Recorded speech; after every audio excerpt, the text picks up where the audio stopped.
How's that? I would say that's pretty good there, Sav. Oh, look at my name. So, hey everybody, it's Sav. And Moo's over here, and what we're doing is we're enjoying working on the heel lift. One of the things that Sav has, been blessed with a lot of flexibility. But she notices that when she allows that lead foot to come up in the backswing, it gives her a little bit more plant and to engage that kinetic chain a lot more assertively in the follow through. And Mark Blackburn said it really well back in 2020, and that's the year he was, Teacher of the Year. He says, if you want to use the ground properly in the downswing, you got to come up in the backswing. So Sav's got a beautiful little diagonal stance. If you want to check that out, we got a full series on why Hogan was so effective with that diagonal stance, even for a fade. You could call it a closed stance. So when you want to hit the draw, you got to stay to the left of the intermediate point. That means you need a platform underneath that because the ball is so high and it's so far forward in the stance. You need that diagonal stance in order to achieve the proper accuracy with the driver. So now we add that beautiful turn with that lift of the heel, and now we have more rotational momentum to deliver the shot. So Sav, let's watch her for a couple of swings.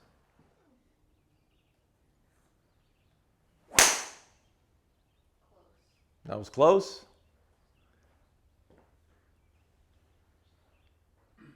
Ooh, that's getting deep out there.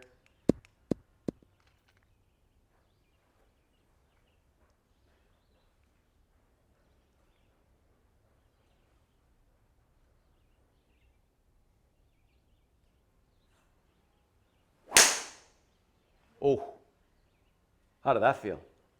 Good. It was a little low on the face. Little low on the face. Wow, beautiful shot. Little low on the face and 308. That works. Good.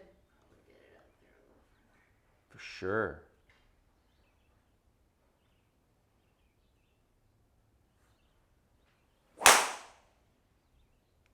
Little high in the face? Yeah. All right. Another good miss over 300 yards.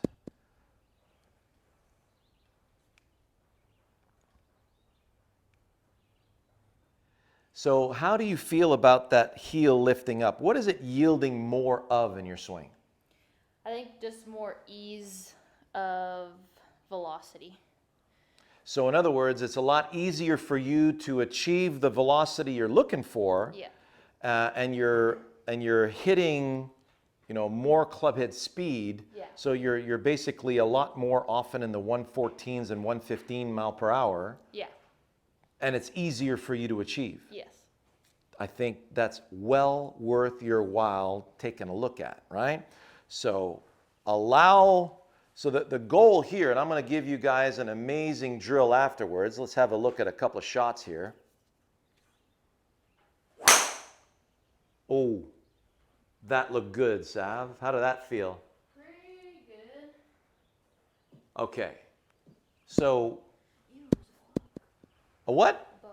A bug.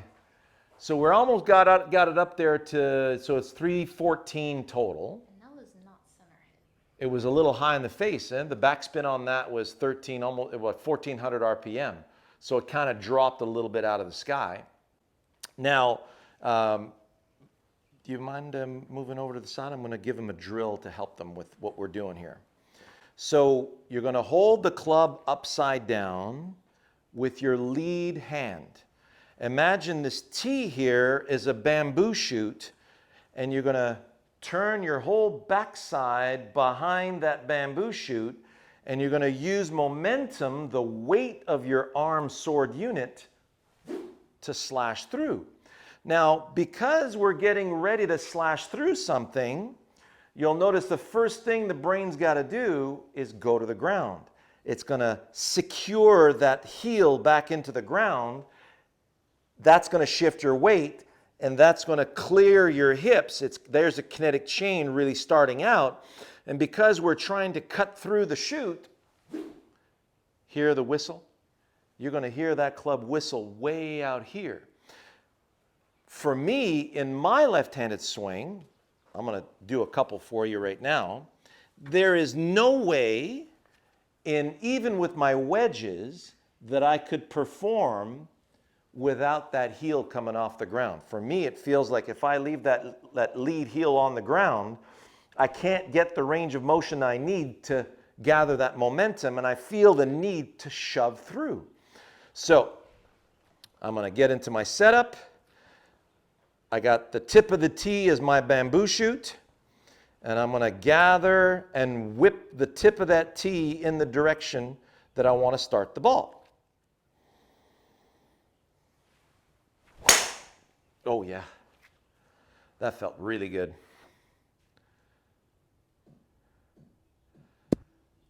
All right. Not bad for a couple of broken ribs. My turn. All right. Man. You didn't change the loft on my driver, did you? No. Okay. Freaking launch angle sucked.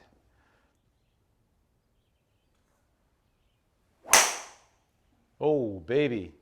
That should be pretty good. Wow. Deep. Come on up there. I think the descent angle is just a little steep. The descent angle, well, at 1700 RPM. Launch was 19 degrees. Carry was basically 290, 311 total. Okay, but I have one thing to say. Yeah.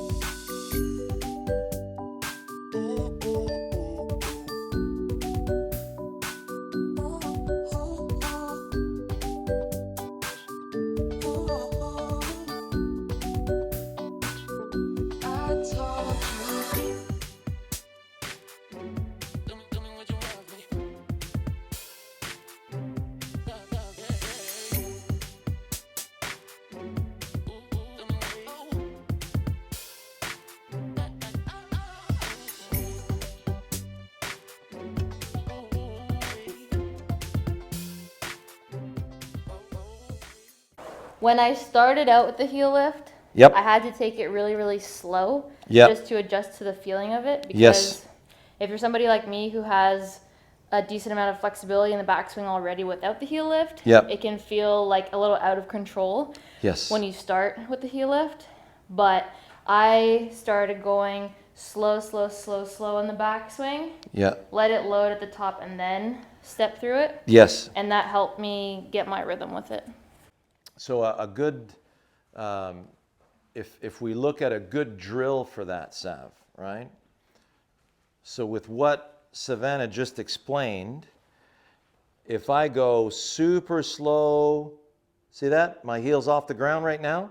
Super slow. As soon as that heel comes off the ground, it forces your brain to balance on the inside of that trail foot.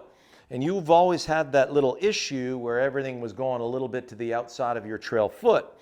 So as you get there and you feel that the inside arch of your trail foot secure to the ground, then you were able to really gather that backswing. So super slow, super relaxed, that gets everything in a great position there.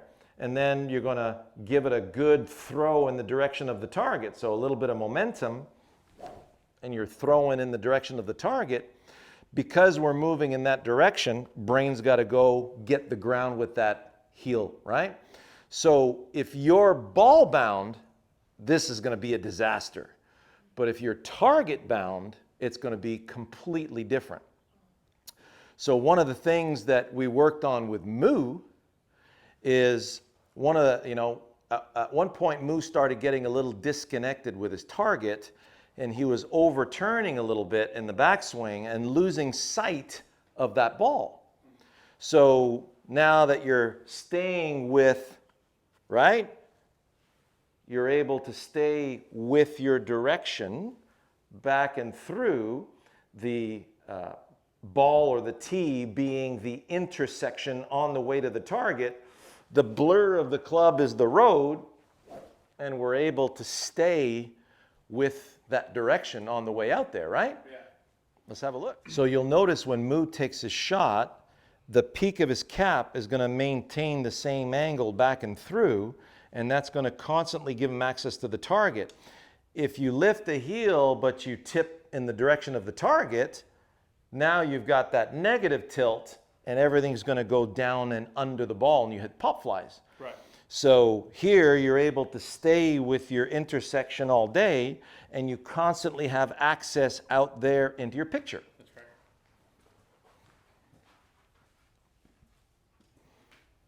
Going fade here.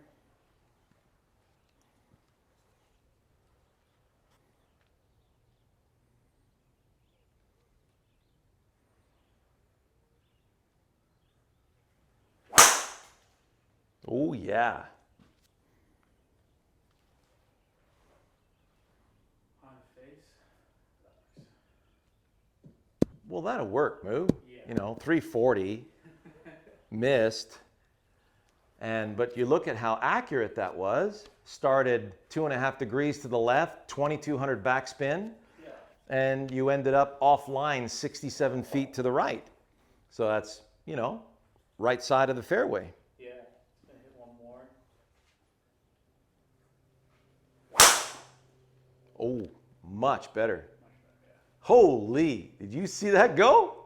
Yeah, that thing had no spin. That was crazy good. 370. Wow. At 13 degrees launch, 1600 spin. Carry was 340, Yeah. 370 total. That was gorgeous. That was nice, yeah. So there you have it. So number one, we use this drill in order for you to gather your backswing. So we're trying to cut through the bamboo shoot. That gives you this tilt. And then you've got the peak of your cap like Moo was doing. So that visual tilt reference, notice how when the cap maintains that angle, you can't overdo this backswing. So we get huge range of motion, but huge width that's going to keep us on the straight and narrow. So lots of range of motion creates momentum. Momentum creates effortless power. All right? Enjoy that. See you next week.